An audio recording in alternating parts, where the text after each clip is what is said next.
So good evening, everyone. As people are coming in, let's sing a song.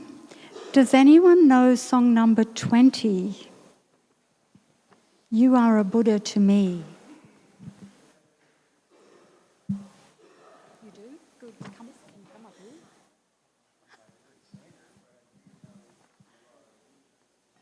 And what's the "This is our way"? How does that go?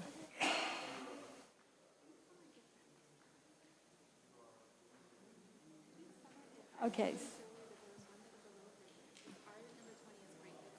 Okay, so it's "You are a Buddha to me." Can you find that one?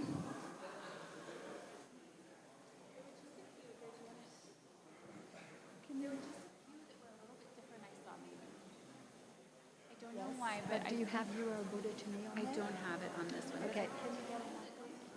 Almost all of them just go to 22. And I don't know why. I haven't set it up. I noticed that. So most of them go to number 22, and she has Okay, this one is easy to learn. Can you come up and help me?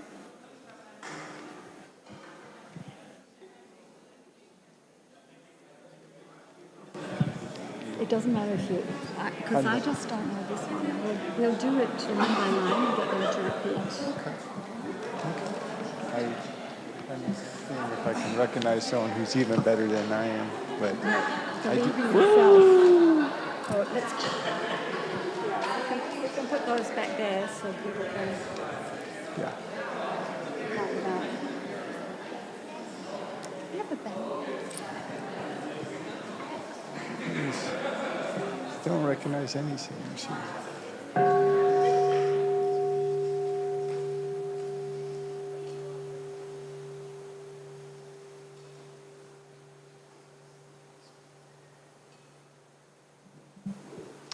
Thank you, Bellmaster. So please take your seat quietly, and we'd like to teach you a song. My friend here says he can't sing, and I don't fully know the song, so let's see how we go. We will do one line, and then you repeat. You are a Buddha to me. Okay, Listen. not quite. Yeah. Okay. You are a Buddha to me, and I am a Buddha to you. The Dharma is what we share.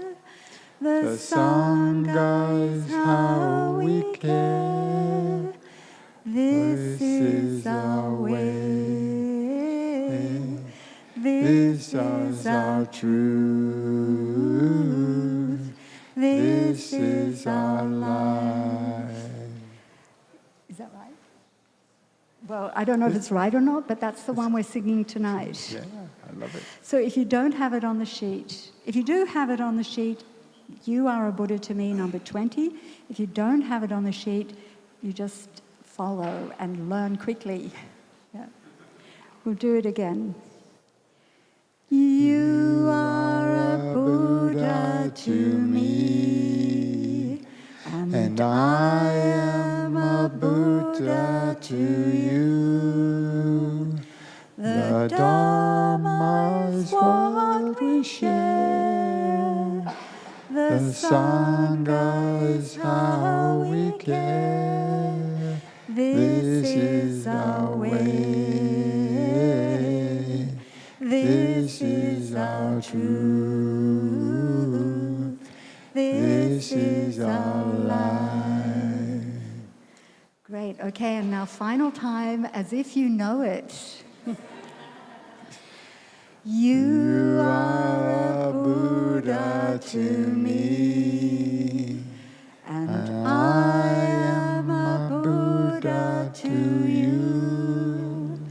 The Dharma is what we share. The Sangha is how we care. This is our way. This is our truth.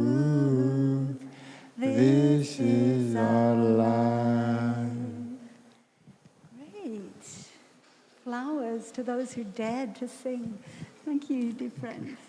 Would you like to stay with me? Certainly. Yeah.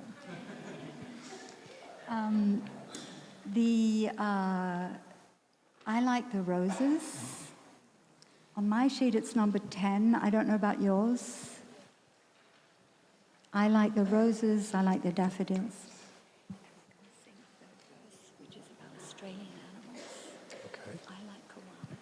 I like the kangaroos. I like the cockatoos. Could you hold the sheet? Certainly. Okay. Oh, having a blackout. Oh, I like the roses. I like the mountains. I like the rolling hills. I like the twinkling stars.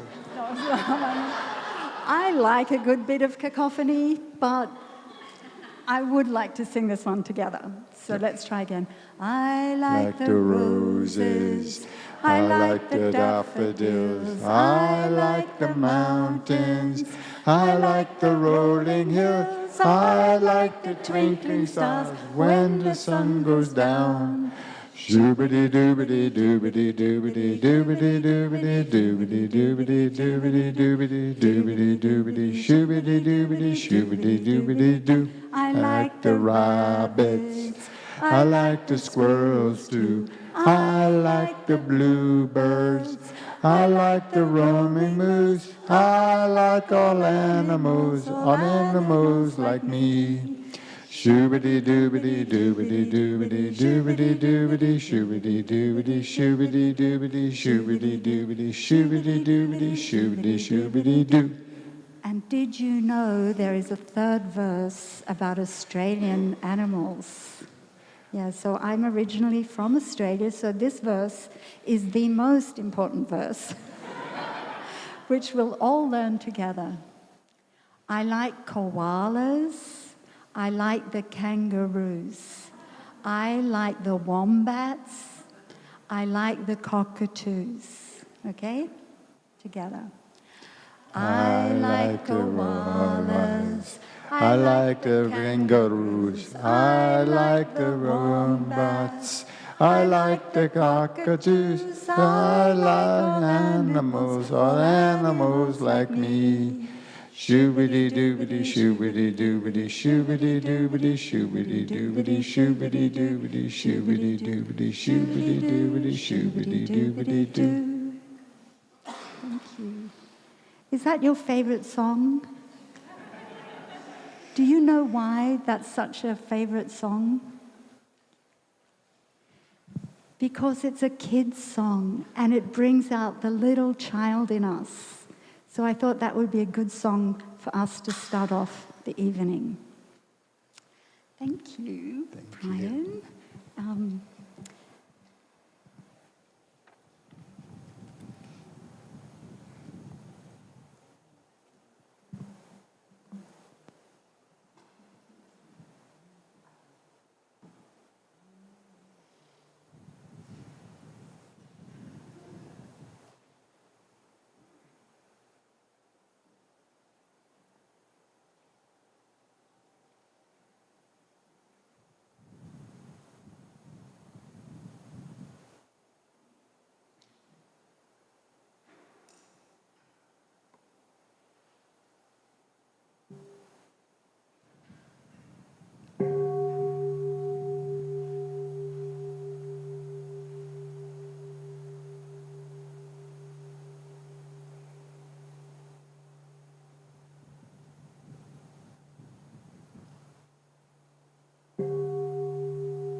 So dear respected Thai, dear beloved community, good evening. My name is Sister Tri Nyem, or Sister Tree, I can think of a tree. It's the 17th of July, 2025, and we're in the Great Togetherness Meditation Hall at Blue Cliff Monastery. And this is the first full day of our retreat. And it's been quite a full day, right? Yeah. We've had a lot going on today, and we hope that you are slowly starting to arrive. I see outside the kids playing so happily. It's like everybody is just where they're meant to be. Somebody mentioned earlier how delightful it is to see the kids just playing. The smaller kids over there, the teenagers playing volleyball, the parents just milling around, talking. I feel it's something I've never seen before in quite this way. So much peace and joy, peaceful joy, which sounds like an oxymoron, but in fact, it's possible. A peaceful, joyous atmosphere. I don't want to say a summer camp, because I'm sure summer camps are not quite like this. But there's a feeling of families being together, and everything is just okay. That's at least my impression. So I hope that you are feeling like that. We have some lovely premium seats up here at the front. I think it's got your name on it. Yeah. So tonight, you get me again. I hope it's a sign. I hope you're okay with that. And we are going to continue what we started this morning. Oh, I forgot to say, there are 40 monastics here, 146 adults, including the parents, 70 children, and 34 teenagers. And altogether, that makes 296, I think. I hope nobody's really good at math out there. Quickly adding it up. So I think it's 296. It's almost 300 people. Or 290. So it's 290. So it's incredible that 290 people can come together and have a good time. And in spite of the fact that there are 290 people here, we find our inner peace because we're letting go of our worries. We're practicing, I have arrived, I am home in the here and in the now. And in the present moment, everything is good. When we can come back to our breath, really come home into the body, bringing our body and mind together, and just dwelling there peacefully. That is a source of great joy. And it's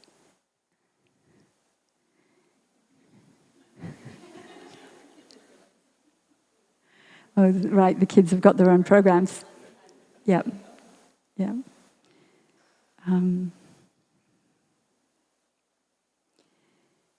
So even though it's true that at any moment when we come back to ourselves, we can touch deep peace, deep joy, deep happiness, and it's also possible that in our life we have some challenges, some difficulties, particularly in our relationships. Our teacher has offered us a practice called beginning anew to help us manage the difficulties in our relationships. But before we get into the specifics of that practice, I'd like to refer back to what we were talking about this morning. There are 4 steps we can follow, but there's a whole lot we need to do beforehand. Before we start trying to resolve a difficulty with our partner, or with our child, or with our parent, or with a sibling, we need to do our homework.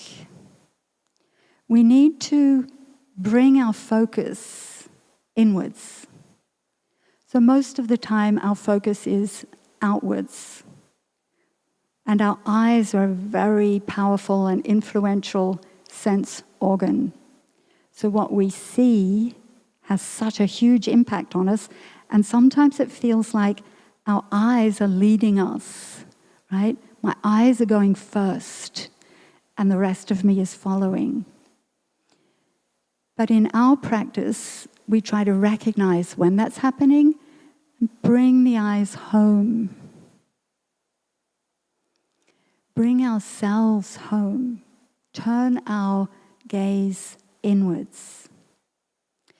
So instead of trying to fulfill someone else's expectations, instead of trying to please somebody, instead of trying to defend ourselves against a perceived attack, we just come home and make ourselves fully present. So to be fully present means not just to be here in the here and now, which we know, which may sometimes lose its meaning when we repeat it often enough. But to be fully present means also fully accepting of self, fully accepting myself, calm and available, at ease. This is the state we need to get into before we start interacting with somebody else, particularly if it's about a difficulty. So we spoke this morning a little bit about striving, how we might strive to get other people's attention, strive to get their love, strive to get our needs met. And we just ignore that we are the only ones who can do that. I don't mean to say that love between people doesn't exist, but the love that we want to fill ourselves up with, we need to be able to give ourselves that. We need to learn how to become a human being instead of a human doing. Yeah, a human being, not a human doing. And when we can be, that is when we're approachable. That's when we can really listen to others. That's when we don't need to be defensive. We don't need to fend them off.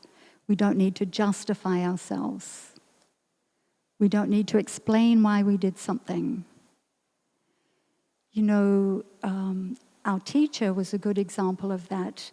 He was accused of many things by many people, particularly in the times in Vietnam. He was accused of being a pro-American, or then he was accused of being pro-communist.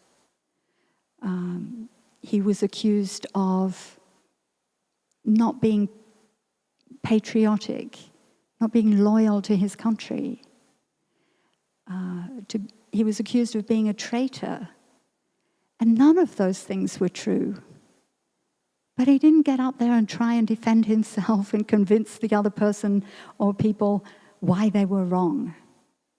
Because if we try to do that, it doesn't normally work.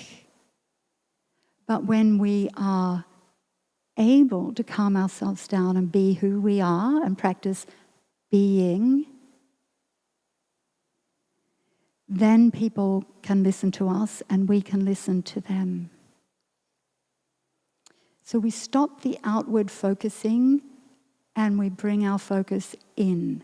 And you may be familiar with Thay's calligraphy, the way out is in. So the way out of any difficulty is to go inwards. And the most precious gift we can offer others is our presence, our quality of being. So all of this needs to be practiced.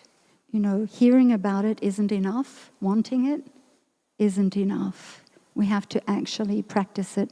How can I stay calm when interacting with somebody? When having an argument? When somebody's unhappy with me? When somebody's angry with me? How can I stay calm?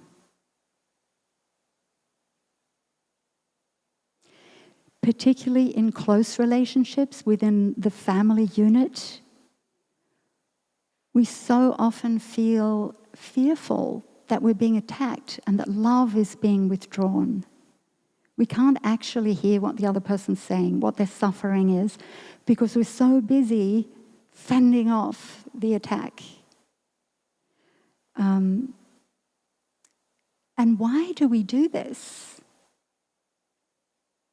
Why do we feel so attacked?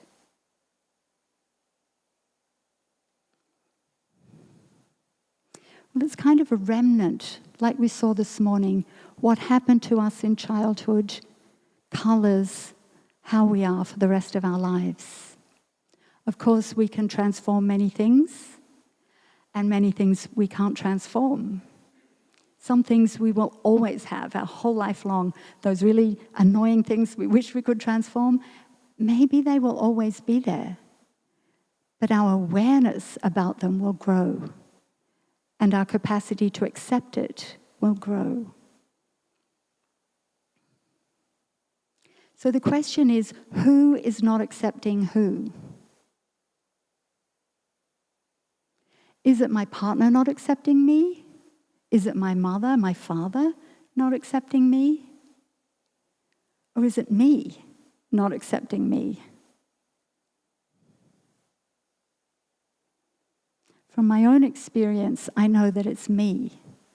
It's not about the other person. It's only about my inner world, my fears, my insecurities, my capacity to accept myself. Can we have a bell?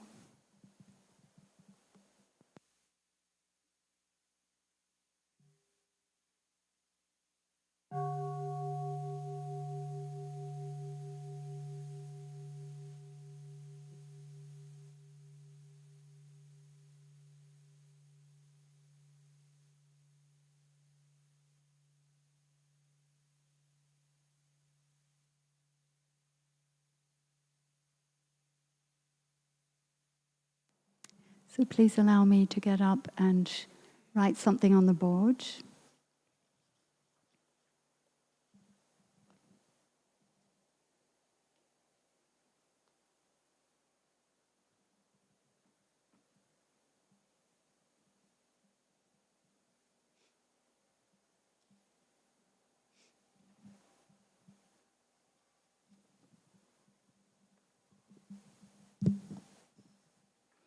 I had a great idea that the whiteboard should be magnetic, and then I could just pin up my notes. So the practice, of beginning anew, how do we know when we need to begin anew? Sometimes we know we've said something that hurt someone, but many times we're not aware of it. We don't realize that we've hurt someone. But we can pick up on the other signs. Maybe they're not looking at us. Maybe they're avoiding us. Maybe they're not talking to us. So if we notice that there's a difficulty, then we know it's time to do beginning anew, to clarify the situation, to find out what's wrong. Sometimes it can be something simple, like just asking the person, "Oh, did I do something wrong? Have I said something that hurt you?" And that opens the door for them to tell us. But sometimes it's become kind of embedded and difficult. And then we have some steps we can use to guide us through a process of reconciliation.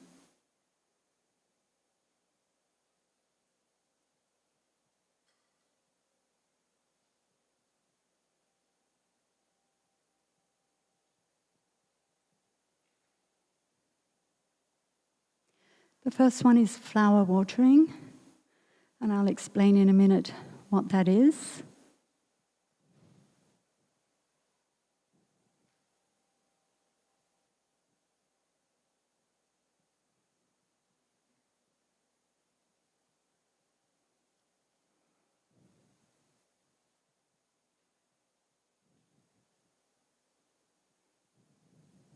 The second one is we express our regrets, we apologize.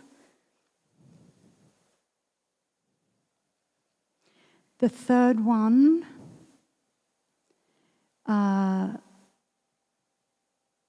really depends on the context. So numbers 1 and 2 we can do at any time, but it depends on the nature of the relationship and the context if we go further. So number 3, we can express our difficulty or our hurt.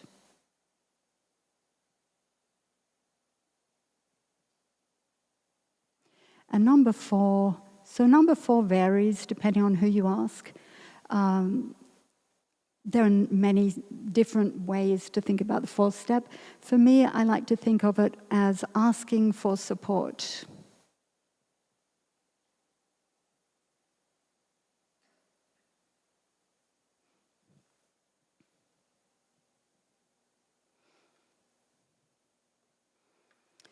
Can the people over there see? No. Okay, there's not really a lot to see. It's just what I just said. Flower watering, expressing regret or apologizing, expressing your hurt or your difficulty, and asking for support. But before we do that, we need to do our homework. So let's say you've had a fight with someone at home. Flower watering means we express our appreciation.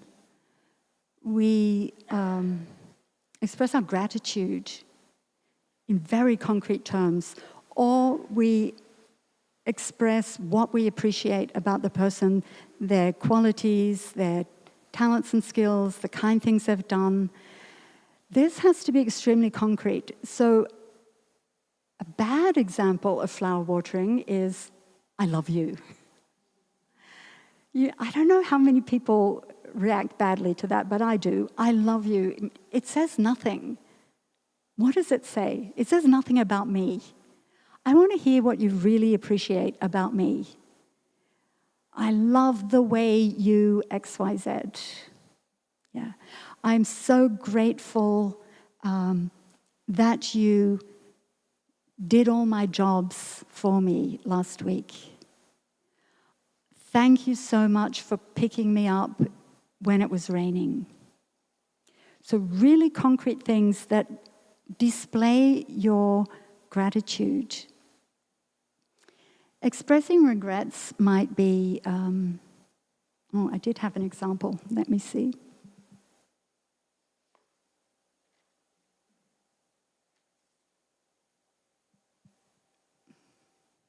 Oh, so flower watering. Thank you so much for helping me with my taxes. I mean, if somebody does that for me, then I love them no matter what. To apologize, we also try to be specific. So, for example, I'm so sorry that I raised my voice yesterday. I'm so sorry that I cut you off. I'm so sorry I spoke over you. I'm so sorry I didn't listen to you when you were trying to tell me something. These are concrete things that we need to recognize we did so that we can apologize for them. To express a difficulty could be, for example, I've been feeling really stressed and anxious at work lately, and I know I haven't been very available for you. Or let them know what's difficult. For example, I know I overreact when somebody's angry with me. I'm working to transform that. I'm looking into the roots and causes. When you are angry with me, I feel terrified. So concretely, what is your difficulty? Or it could also be, I know you didn't mean to, but when you said that last night, I felt very hurt. Now, of course, you're not going to do this with everyone, because the relationship has to be able to hold this level of vulnerability and honesty. And you can ask for support. For example, I know I can be really prickly when I get stressed, and I'm working on being less prickly. Please help me to be aware when I hurt you with my words or actions. Please tell me. Don't keep it to yourself. So they would be examples of a full process of beginning anew. But very often, regular flower watering is enough. And by flower watering, we mean, like, look at all these flowers. If we don't give them water, what happens? They wither and die, yeah. And our relationships are the same. We need regular watering to keep the relationship alive, to keep it fresh, to keep it happy. So regular flower watering, not once or twice a year. Not, oh, happy birthday, I love you so much, and then happy Christmas. Regularly, every day, we can think of something that we're grateful for. Every day is not too much. Particularly with your kids. You must know that, those of you who have kids, how much they need that reassurance. But our partners also need it.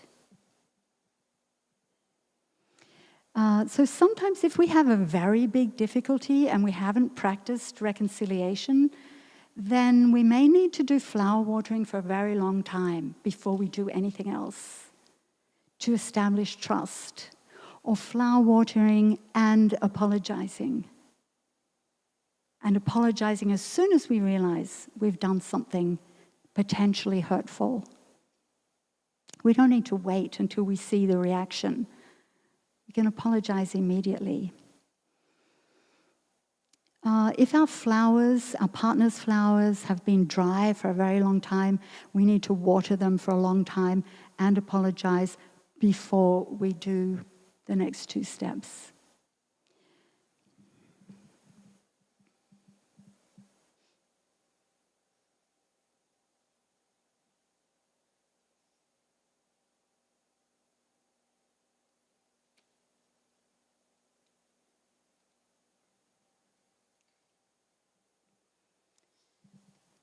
So I'd like to give you an opportunity to reflect on something in your home life that was really difficult for you, that really hurt you. It could be something recent, or it could be something from the past. I'd like you to think yourself back into that situation, to feel the hurt, and breathe into it. And we will listen to a sound of the bell. You might like to close your eyes. And when you hear the second sound of the bell, then you can open them.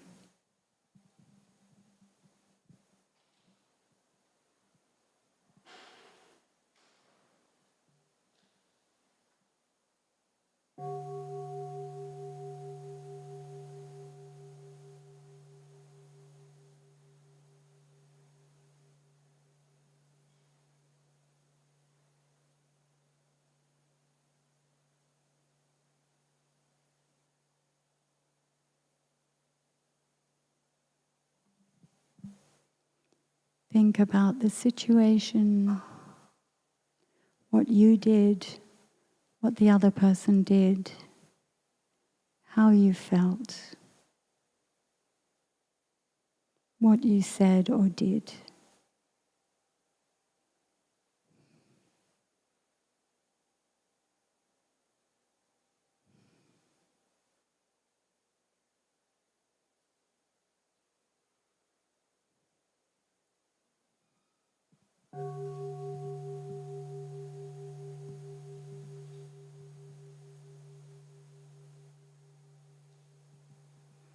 Thank you. You can open your eyes. I hope you all found something. Seeing as we're all human, I'm sure there's a lot to draw from. So please turn to somebody you don't know, not your partner if you're here together. Turn to somebody else, and we'll have 2 minutes to tell that person about the situation, what happened and how you felt. So 2 minutes is pretty short, right? We don't need the whole backstory. Just a brief description of what happened. And after 2 minutes, there'll be another bell, and then you will swap. The one who is listening will speak. Okay? Thank you.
Okay, gee, you didn't have a dearth of things to say.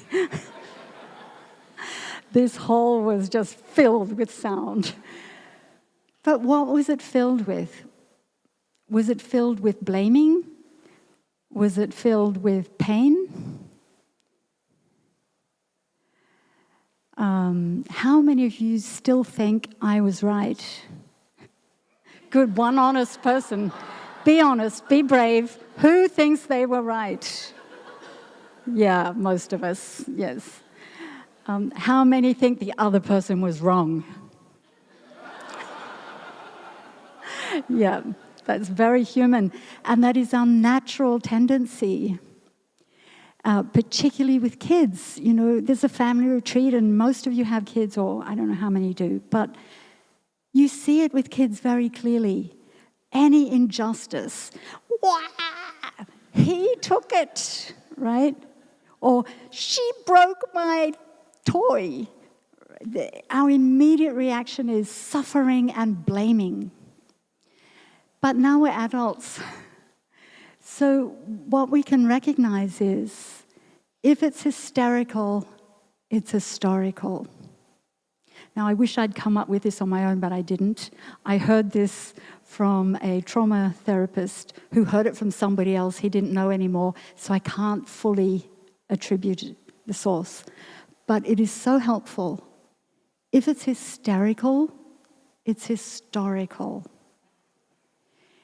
If it's a strong reaction, an overreaction, an inappropriately big reaction, it's not about now. It's about before. It's about the wounds that are already in there that are getting touched on. So it's not the other person's fault, and they are not hurting us. Something they did or said touched on the wound that was already there. And it's our job to take care of that wound. Nobody else's job. We need to, which is what we were talking about this morning. Recognizing, naming, gently, tenderly embracing, comforting, calming, and then the pain will transform. Then we have a chance to heal. Nobody is healing us. We heal ourselves. Also, to remind you what we looked at this morning, what have we received from our parents, from our grandparents, from our ancestors? So sometimes the wound was from this lifetime. Something that happened in the womb, something that happened at birth, something that happened after birth. Something that happened when we were an infant, something that happened when we were a young child, and so on. But it could also be that it was something that came down to us, a trauma, and we have this sensitivity today. I think you can all think of possible traumas, but if there was sexual abuse, if there was racial discrimination, if there was persecution, those things are also passed down to us and could be still a wound within us. So instead of trying to get this person who hurt us to change, which is our natural tendency, why did you, why are you, why don't you? You know, please change, please don't do that anymore. Instead of doing that, we need to calm back in, turn our eyes inwards, and take care of our own wounds. And that's what I mean about the homework. That's the homework we need to do before talking to the other person. So what is my part in it? What am I bringing to this difficulty? I'm bringing my own wounds. I'm bringing my unskillfulness. I'm bringing my impatience. I'm bringing my judging mind. I mean, whatever it is, we need to recognize it and own the responsibility that we have in the difficulty. And I think you all know the expression, it takes two to tango, right? Can't tango alone. Everything is co-created. Every difficulty is co-created. There's not one person who's at fault. Both or all are contributing. So to help us, we need to establish a dialogue with our little inner child. It's not really optional. You know, I mean, I know growing up I used to see books about your inner child, heal your inner child, mother your inner child. And it seemed like, yeah, that's something that you might do, possibly. But I've come to the conclusion that it's not optional. We all need to get in touch with our inner child. And the longer we stay ignorant of how our inner child felt, the more damage we're going to do around us. And if you look at world leaders, you know, various prime ministers, presidents, heads of countries, look at the damage that some of them are causing. And we can know that person has unhealed childhood wounds. That person hasn't done their homework. They haven't gotten in touch with their inner child. Everything is acted out in the external world. And wars and exterminations, nothing will heal that wound. Only our own awareness. Yeah. So, if you're willing, I'd like to take us on a little journey to help us get in touch with our inner child. So I will lead you in a guided meditation. So find a place that's comfortable for you, where you can sit for about 5 minutes.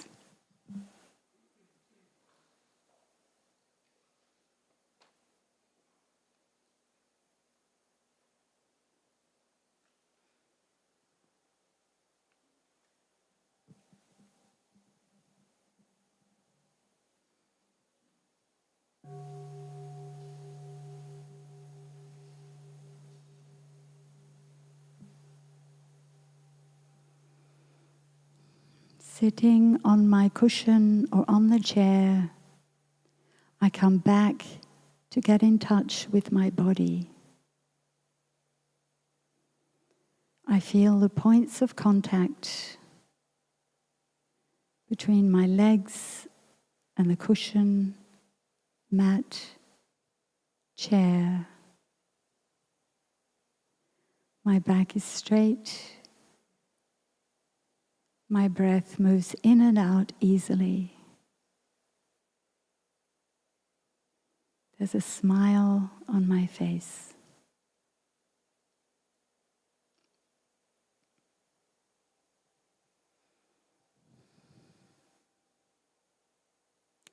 So if anybody finds the following meditation challenging, you can open your eyes and look around and see that you're safe. If you need to step out for a moment, you can. If you want to cry, you can.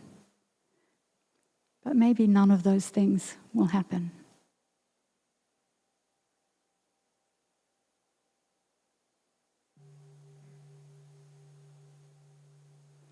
Breathing in, I follow my in-breath all the way through, from the beginning to the end.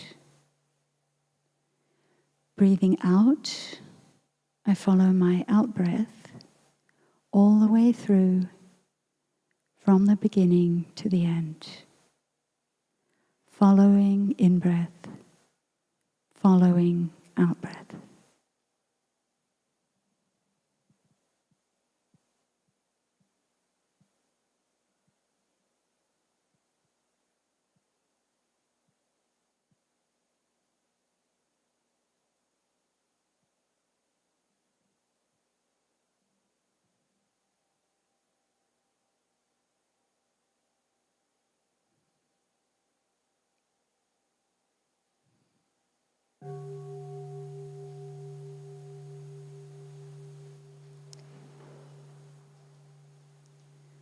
Breathing in, I bring to mind myself as a 5-year-old child. 5 or 6 or 7 or 4 or 3, but 5 is a good age. Old enough to remember things, young enough to still be innocent. As I breathe in, I see how happy I could be at the age of 5. Fun-loving, full of energy, full of life. Breathing out, I smile to the joyful and playful 5-year-old in me. Full of life, playful.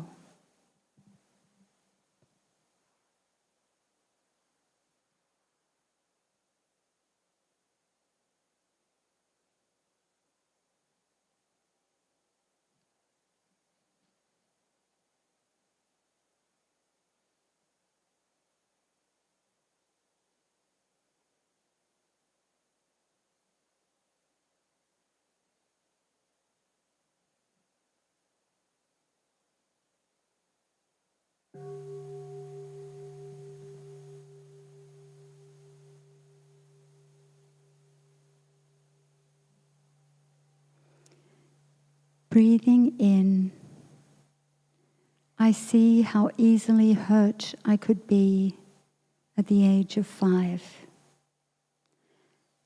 How vulnerable, innocent, sensitive, and impressionable I was, soaking everything up like a sponge. Breathing out, I embrace that small, vulnerable child. Me at 5, impressionable and innocent, embracing.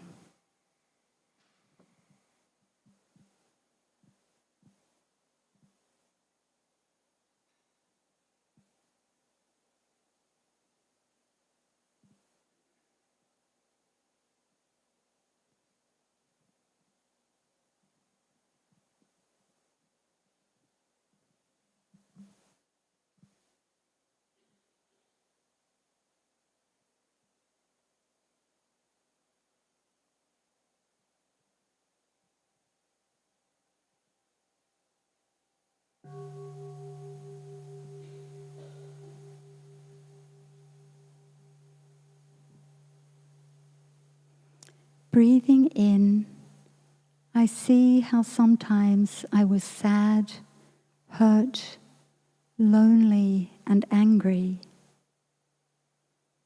Breathing out, I smile to my 5-year-old child.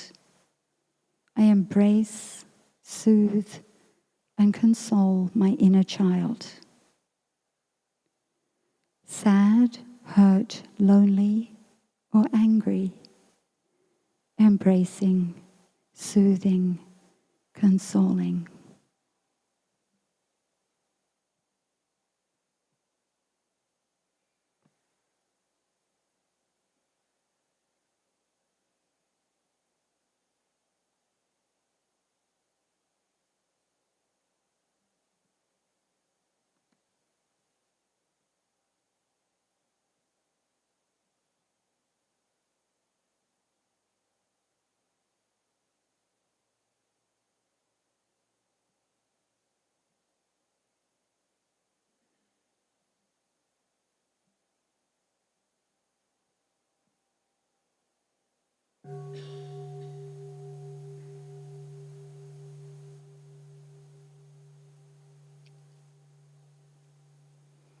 Breathing in, I'm aware that my inner child is still very much alive within me. Breathing out, I know my inner child needs to be seen and heard, not abandoned, not ignored. Inner child still alive within me. I see and hear my inner child.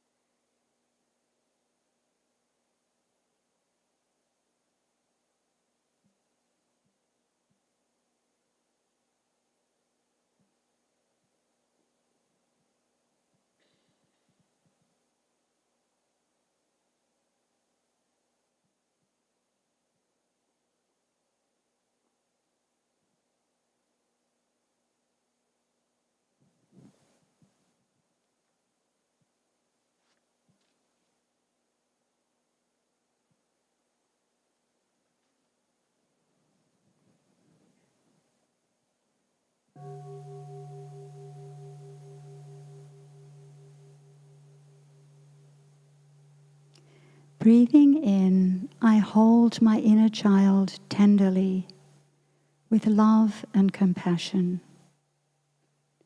Breathing out, I say, I am here for you. Holding my inner child with love and compassion, I am here for you.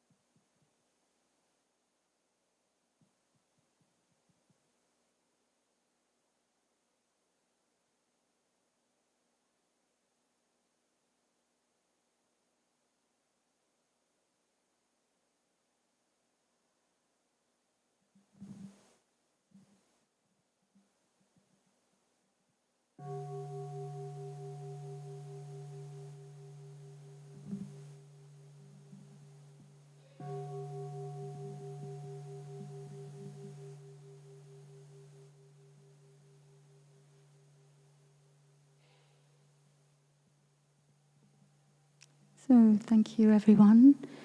You can open your eyes.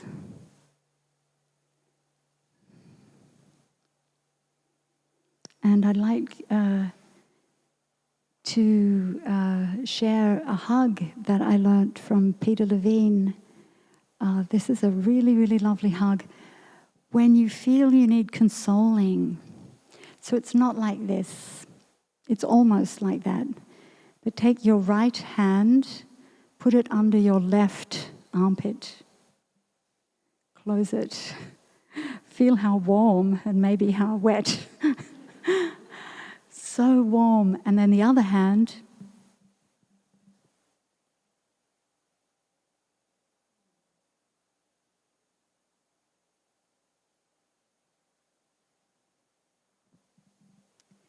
so in this position, our arms are crossing over our heart. So our heart is feeling calmed. We feel very held, very comforted.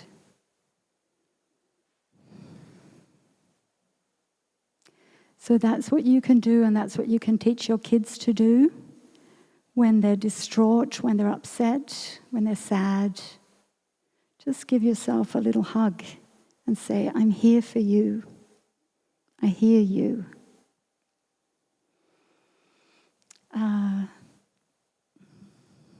The room is very quiet, and I'd like you to find maybe a new partner to share about that experience. How was it for you? So 2 minutes each, and there will be a bell to tell you when to change speakers. What did you discover? What did you feel during that exercise?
Thank you. I've never heard so much noise in here. That's wonderful. I'm wondering if anybody would like to share with the whole community how that exercise was for you, what you felt, or if you had any insights. Anne has the mic that she can pass around. So please raise your hand. Yeah, thank you.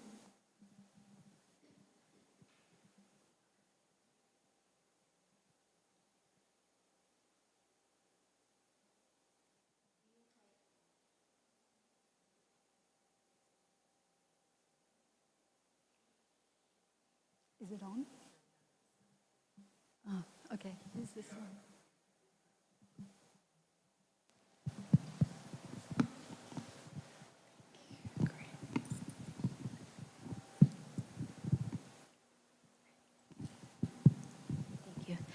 Dear Thầy, dear sister, and dear community.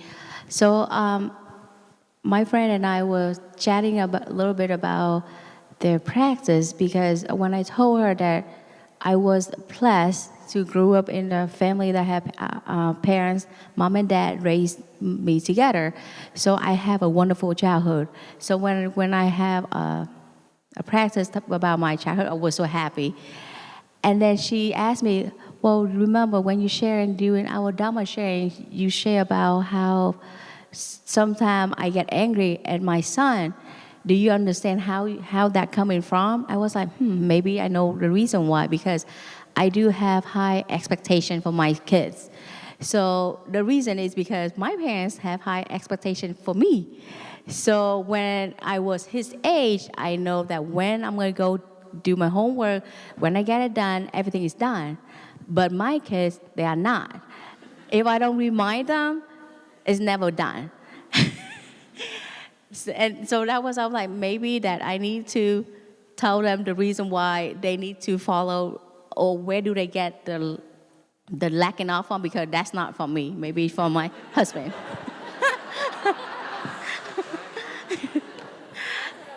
Yeah.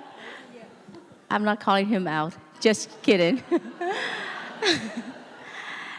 And and then she was sharing about when she was 5 years old, her parents went on the boat to escape and come to America. So she, by herself with her brother, and her aunt was her mom the whole entire time. So she doesn't know, like, is that a traumatized or not? Because for her, it's nothing. I asked her, because you understand how it feels to be without your parents when you was younger. Now you have kids. Do you feel it important to be present with your kids, because you know how empty it was when your mom and your parents wasn't around? And she was like, I think so, because she quit a job yesterday to be with her kids. So that was our discussion. Thank you for listening. Thank you for sharing. Yeah. Is there anyone else who would like to share?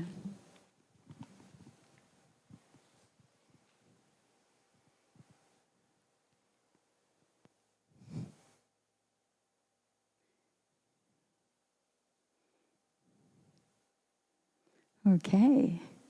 Are you sure? All right. Well, thank you for sharing with each other. To finish up, let's remember that when our house is on fire, do you know when that is? When you're really angry, when you're really upset, it's like your house is on fire.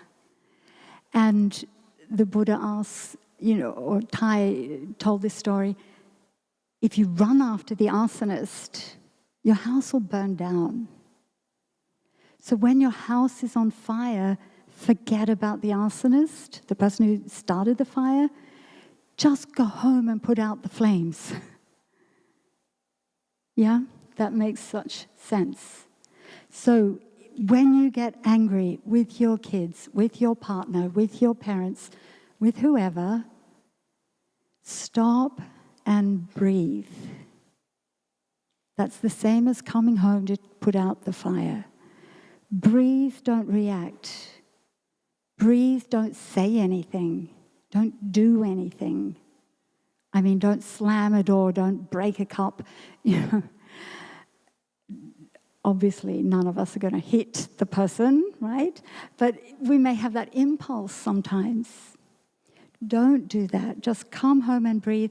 And like the kids this morning, when the tree was in the storm, we come down into the trunk. Come back to our breathing. And if we need to, we can go out. We can look away, let the storm pass over us. We can go out, practice walking meditation. We can go to our room, lie on our bed, whatever we need to do to calm ourselves down before we say anything. The other thing that we need to remember is, am I sure? Are you sure? So much of our reactivity comes from our wrong perceptions. What we think the others are doing to us and why they're doing it may have absolutely no basis in reality. So we need to check. We need to check our perceptions before we start burning. Right? So are you sure? This is something we can help our partners with or our kids with. We can ask them, are you sure? Or you're partly right. So what you're accusing me of, maybe there's some truth to it, but it's not the whole truth. So you are partly right. And finally, no blaming. This will kill any relationship. This is like relationship side. I don't know what you call it. You know, pesticide, lover-side. If you blame someone, we're compounding the damage. And what we're not realizing is that it is not their fault. If my house is on fire, it's because of how I built my house. You know, is it solid enough? Is it stable enough to withstand the storms? So that's what I'd like to leave you with today. Obviously, there's a lot more we could talk about. Maybe one more thing. Just an inspiration. Ty used to encourage couples in the family retreat like this. Ty would say to the couples, please do beginning anew once a week. Set aside a Friday evening or Saturday morning, and you know that that's the time you're going to sit and talk to each other. So anything that comes up during the week, you can hold it until then, because you know we're going to deal with it then. And the good thing is that if something bad happens on Monday, by the time you get to Friday or Saturday, it's like not important. But it helps us not to react, which always hurts us and hurts the other person. We're always filled with remorse when we do the wrong thing, right? Oh my gosh, why did I say that? Why did I do that? Right? So we suffer and the other person suffers. So if we can fix a time, a regular time, and agree that we will sit down then and have that time only for us, no phones, no kids, no interruptions, and we sit and make ourselves fully present to offer deep listening, and then we use loving speech, and we water our partner's flowers, and we express our regrets for what we know we've done wrong. And we can ask, have I done anything that I'm not aware of? We have two very good Sangha friends. You may know one of them, Joe Confino. Joe Confino hosts the podcast The Way Out Is In. Joe Confino and his wife, Paz Perlman. I don't know if they're still doing it, but when I heard them speak, they used to live in New York. And they would go to their favorite cafe in New York every Saturday morning for coffee. And that's what they went there for this. and it maintained their relationship. You kind of like iron out the wrinkles as they form. You don't wait until it's a huge boulder, a huge burden, something you can't talk about anymore. So regular time together to sort out what's happened in the week can be so beneficial. And you can choose and be creative how you're going to do that with your partner and how are you going to do it as a family. Yeah, so that's what I'd like to leave you with. And thank you all for coming out tonight. I'm sure we've got some announcements. So before we hear the announcements, let's have a bell. Come back to ourselves.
So you can undo your legs and massage them.